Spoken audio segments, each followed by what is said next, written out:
Et nous avons José maintenant qui nous rejoint. Bonjour José. Bonjour, Brigitte, bonjour docteur. Bonjour José, vous pouvez m'appeler Laurent. Laurent, oui, bonjour. Je crois qu'il préfère même qu'on l'appelle Laurent. Oui, bonjour Laurent. Bonjour Brigitte.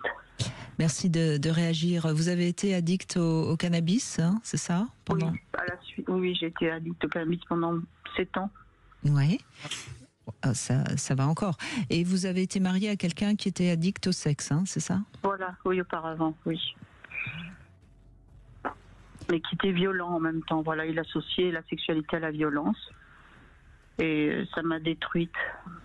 Donc après, je suis passée au mode cannabis pour pouvoir calmer, je sais pas, tout ça, quoi. Ça me détendait au départ, je ne me suis pas rendu compte. Et c'est quand, une fois que vous l'aviez quitté, que vous avez commencé...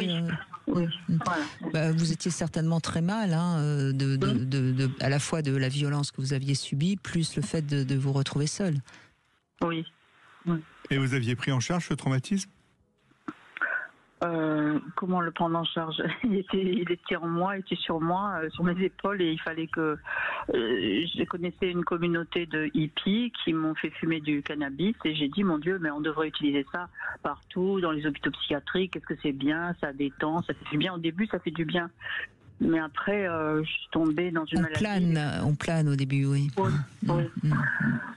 Mais c'est très dur de s'en sortir parce que moi je m'en suis sortie, mais les autres personnes qui fumaient avec moi ne s'en sont pas sorties. Et puis je continue à fumer. Je suis la seule, je crois, à être sortie. C'est très très très difficile de se sortir. Comment vous avez fait alors? Tout simplement, j'ai été envoyée en hôpital psychiatrique. Et là, j'étais restée 3 mois. Et du coup, en sortant, j'ai oublié le cannabis. Parce qu'on n'en avait pas. Et quand j'ai revu mes anciens amis, j'ai vu qu'ils étaient toujours là-dedans. J'avais oublié. Et puis je disais, tiens. Et ils m'ont rejeté parce que moi, je ne faisais plus partie du clan. Tant mieux qu'ils vous aient rejeté, remarquez, hein, parce que vous auriez pu replonger. Mais vous n'êtes pas allé en hôpital psychiatrique pour la question du cannabis, c'était pour d'autres choses, c'est ça? Oui, mais il y a eu une IVG qui s'est greffée là-dessus après avoir quitté mon mari. Évidemment, on est dans des vies assez dissolues. Par conséquent, donc, il y a eu une IVG avec une prise de LSD, donc. Et là, ça m'a vraiment fait plonger. Mais j'ai jamais expliqué en psychiatrie que j'avais fait une IVG, que c'était ça qui m'avait fait du mal. Et tout ce que j'ai vécu psychiquement, qui est très particulier, je n'ai jamais parlé de tout cela au psychiatre. J'ai été hospitalisée plusieurs fois. Et ma mère a vu que j'étais très très touchée, très atteinte, parce que j'étais quand même infirmière, j'avais fait des études, etc. Et elle est allée prier dans un lieu de marial en France, et elle a supplié pour ma guérison et ma conversion.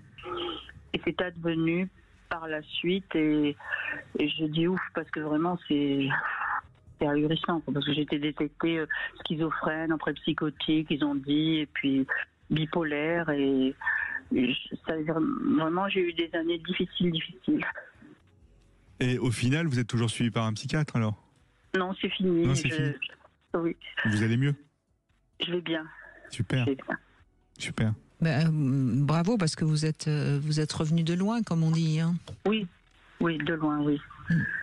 Quand je raconte cette histoire, je dis je suis revenue du pays d'où l'on ne revient pas, quoi. C'est vraiment une profonde maladie, très très profonde. Oui, et merci de témoigner, parce que je pense que vous avez envie de montrer à quel point il faut se faire aider jusqu'à pourquoi pas se faire hospitaliser quand on en est là. Oui. Mais ce que je pense quand même, José, c'est que il y a dû y avoir avant la rencontre avec cet homme, il y a certainement eu quand même des failles ou des choses parce que ça explique aussi pourquoi vous êtes laissé emporter de cette manière-là. Oui, il y a eu des failles, oui. Dans mon enfance, voilà, c'était mon grand frère, mais je l'accuse pas, parce que enfin il s'est suicidé malheureusement à l'âge de 19 ans, et dans mon cœur je n'accuse pas mon frère, quoi. Je dis, nous étions deux jeunes, 2 enfants, voilà, on était curieux de tout. Mais c'est tout à fait votre droit de ne pas l'accuser, de lui pardonner, mais en attendant, ça n'excuse pas les traumatismes. ça n'excuse pas ce qu'il vous a fait. Je suppose qu'il a abusé de vous. ça n'excuse rien, et c'est important de rappeler que lorsqu'il y a eu un abus dans l'enfance, eh bien ça provoque un traumatisme énorme qui peut ensuite faire tomber dans l'addiction, et je pense que ça c'est important qu'on puisse le dire à tous ceux qui nous écoutent, et je pense que oui, pardon. Oui, bien sûr. Oui, c'est très. Il y a des mots, c'est difficile de poser des mots sur ces choses-là. Il y a une blessure terrible parce que le duo qu'on doit,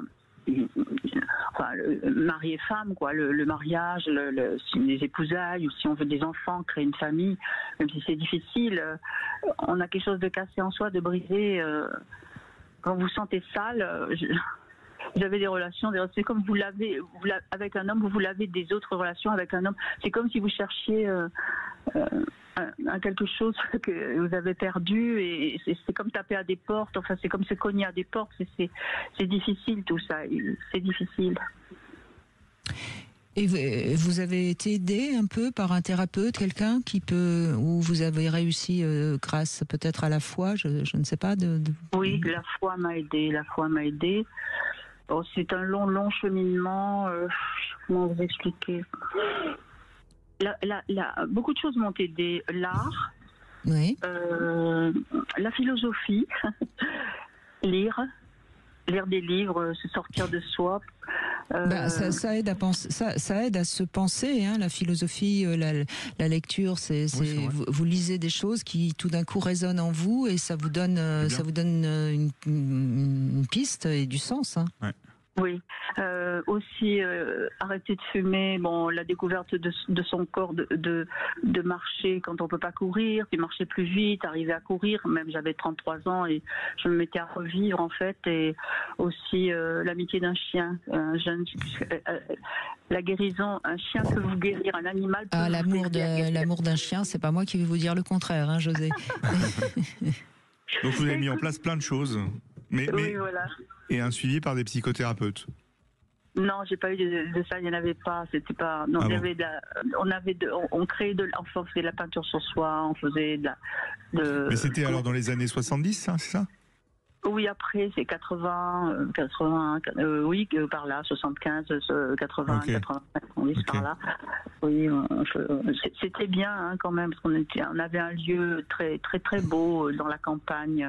C'était une très belle région en Dordogne. C'est très très beau, très vert, et puis ma mère m'a aidé. Mes parents m'ont aidé. Ma mère, c'est une femme exceptionnelle et qui m'a jamais dit t'es psychotique, t'es schizophrène. Elle me regardait, elle m'accueillait avec son regard de maman, et elle m'aidait à comprendre que dans la vie, ce qui est important, c'est de mener une vie régulière, c'est-à-dire on mange à l'heure, on dort. Oui, c'est-à-dire qu'elle vous a redonné des repères qui vous permettent de tenir. Oui, c'est vrai que c'est important les repères, et c'est ce que vous dites aussi quand vous conseillez aux gens d'écrire sur un carnet, parce que c'est des guides en fait. Avoir sa propre géographie, c'est important. Oui. Et aussi, j'étais restée des fois pendant très longtemps, je mangeais pas. Je pouvais rester 6 mois, je mangeais pratiquement rien. Et au bout de 15 jours, c'était la chute. Quand je descendais parce que je dormais plus. À la fin, je dormais plus.